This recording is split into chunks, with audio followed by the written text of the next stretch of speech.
আসসালামু আলাইকুম। সবাই কেমন আছেন? আজকে আমি যে বিষয়টা নিয়ে আলোচনা করতে যাচ্ছি সেটি হচ্ছে প্রাইভেট ইউনিভার্সিটিতে কেন আমি এলএলবি, এলএলএম করব না এবং প্রাইভেট ইউনিভার্সিটি থেকে কেন এলএলবি, এলএলএম করা উচিত? এই ২ টার পজিটিভ এবং নেগেটিভ সাইড গুলো আপনাদেরকে বলব। তো বর্তমানে আমাদের বার কাউন্সিলের আ যে পরীক্ষাগুলো হয়ে থাকে, যেটাকে আমরা বলি সনদের জন্য পরীক্ষা বা হচ্ছে আমাদের যে একটা অ্যাডভোকেট হওয়ার ক্ষেত্রে আমাদের যে একটা লাইসেন্স দরকার হয়, সেই পরীক্ষার ক্ষেত্রে মিনিমাম যোগ্যতাগুলো হচ্ছে আপনাকে এলএলবি কমপ্লিট করতে হবে। তো এখানে একটি রেগুলেশন বা হচ্ছে রুলস আছে। সেটি হচ্ছে আমরা দেখতে পাই যে যেকোনো বয়সের ব্যক্তিরাই হলো এখানে আপনার পরীক্ষা দিতে পারে বার কাউন্সিল পরীক্ষাটি। যেটি আমি সম্পূর্ণভাবে সমর্থন করি না। এবং আরেকটি বিষয়ও এসে থাকে সেটি হচ্ছে আমাদের বর্তমানে বাংলাদেশে অনেকগুলো আইন কলেজ আছে। যারা অলরেডি অনার্স মাস্টার্স করে ফেলেছেন অন্য একটা সাবজেক্ট থেকে।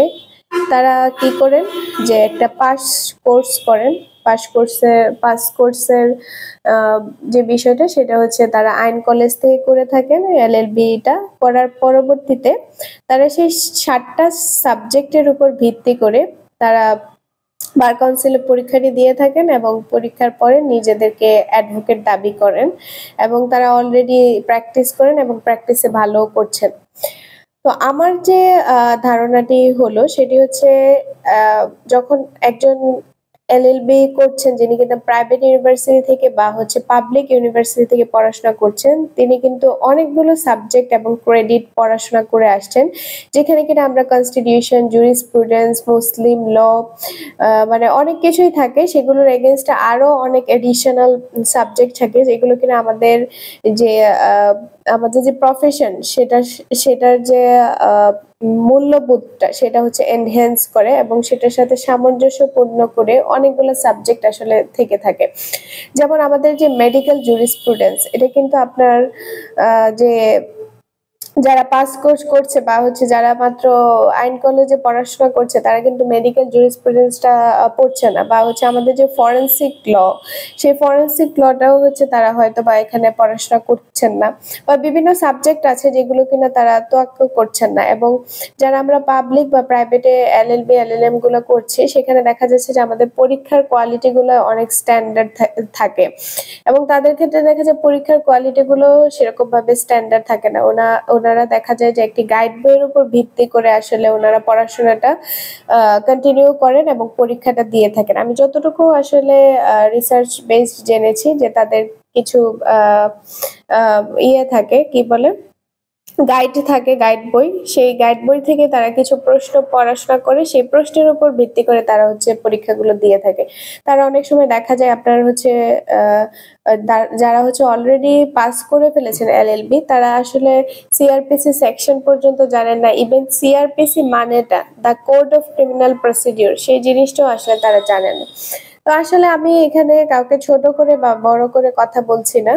আমার যে মূল টপিক সেটা হচ্ছে আমাদের যে আইন পেশাটি সেটি হচ্ছে খুবই একটি রয়াল পেশা এবং এটা খুবই কমন সেন্স আ থাকা দরকার এই পেশাতে এবং হচ্ছে এই পেশাতে অবশ্যই যত যোগ্য এবং মেধাবী মানুষরা আসলে এই পেশাতে আসা উচিত এবং আমি সবসময় অ্যাপ্রিশিয়েট করি যে এই পেশায় সবসময় আ আ আ যারা ইয়াং জেনারেশন আছে তারা আসা উচিত এবং আমি যে টপিকটা ছিল সেই টপিকে একটু ফিরে যাই। আসলে আমি অন্য কথাতে চলে গিয়েছিলাম যে প্রাইভেট ইউনিভার্সিটি থেকে কেন হলো পড়া উচিত নয়। কারণ হচ্ছে যেমন আমরা প্রাইভেট ইউনিভার্সিটি থেকে এলএলবি, এলএলএম কমপ্লিট করেছি। কিন্তু আমরা যখন আমাদের প্রফেশনাল জায়গায় আসছি তখন দেখা যাচ্ছে যে আসলে আমাদের আ যে স্ট্যান্ডার্ডটা আসলে সেই স্ট্যান্ডার্ডটা আসলে মেইনটেইন করা হচ্ছে না।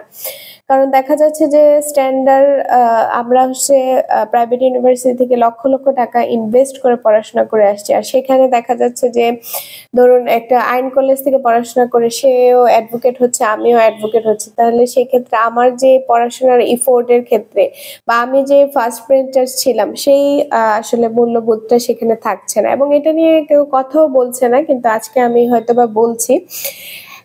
দেখা যাচ্ছে যে এটা নিয়ে কথা বলতে গেলে অনেক কন্ট্রোভার্সি তৈরি হয়। তো যাই হোক, এবং আমি যে পজিটিভ দিকগুলো বলবো সেটা হচ্ছে আপনি আইনের ছাত্র হিসেবে আপনার যতটুকু জানা দরকার সেটা হচ্ছে আপনি প্রাইভেট ইউনিভার্সিটি বা পাবলিক ইউনিভার্সিটি থেকে আপনি জানতে পারবেন। স্পেশালি প্রাইভেট ইউনিভার্সিটি কেন আমি বারবার উল্লেখ করছি, কারণ সেখানে আপনি একটা রেস্ট্রিকশনের ভিতরে থাকছেন এবং ভালো ভালো প্রফেশনাল যে আপনি হচ্ছে টিচার তাদের দ্বারা নিয়ন্ত্রিত হচ্ছেন, এবং আমাদের এখানে মোড কোর্ট সোসাইটি থাকছে। এটা অবশ্যই আইন কলেজের মধ্যে কোনো মোড কোর্ট সোসাইটি থাকার কথা না। আমি যেহেতু প্রাইভেট ইউনিভার্সিটি থেকে পড়েছি সেই কারণে আমি প্রাইভেট ইউনিভার্সিটি এনভায়রনমেন্টটা বলতে পারছি। পাবলিকেরটা হয়তো বা যিনি পড়াশোনা করেছেন তাদের ক্ষেত্রে বলা আরো সুবিধার হবে, সেই কারণে আমি পাবলিকটা উল্লেখ করছি না। তো যাই হোক, তো আমি আসলে আমার নিজের দুঃখের জায়গা থেকে আসলে এই জিনিসগুলা আসলে আপনাদের সাথে শেয়ার করলাম যে আসলে লক্ষ লক্ষ টাকা ইনভেস্ট করার পর আপনি যখন দেখছেন যে আপনি এত কিছু জানার পরেও আপনার জানার পরিধিটা অনেক বেশি, তারপরেও দেখা যাচ্ছে যে আপনার 7টা সাবজেক্টের মধ্যে আপনার ঘুরে ফিরে জিনিসগুলা চলে আসছে, তখন আসলে আপনার আসলে তখন মনে হবে যে কেন আমি এত টাকা খরচ করে আসলে পড়াশোনা করলাম, তার থেকে আমি আইন কলেজ থেকে পড়াশোনা করে অ্যাডভোকেট হয়ে যেতাম, বাপ মার টাকা পয়সা গুলো থাকতো, নিজের টাইম গুলো ওয়েস্ট হতো না, অন্য সাবজেক্টেও আসলে আমি পড়াশোনা করতে পারতাম। এটাই আসলে বেসিক্যালি বলতে চেয়েছি বা বোঝাতে চেষ্টা করেছি আর কি, যে আসলে এই যে আমাদের আইনজীবীদের যে আইন পেশা সেটার একটু মান উন্নয়ন করা উচিত। যারা অলরেডি অন্য সাবজেক্ট থেকে অনার্স করে ফেলেছেন তাদের ক্ষেত্রে হওয়া উচিত যে তারা সেই সাবজেক্টের উপরেই তাদের নিজের প্রফেশন বা ক্যারিয়ার তৈরি করবেন, এবং যারা আইন পেশায় অনার্স মাস্টার্স করেছেন তারাই অনলি মাত্র এই যে এই পেশায় অবস্থান করবেন। তো ধন্যবাদ, আশা করি বুঝতে পেরেছেন। আল্লাহ হাফেজ।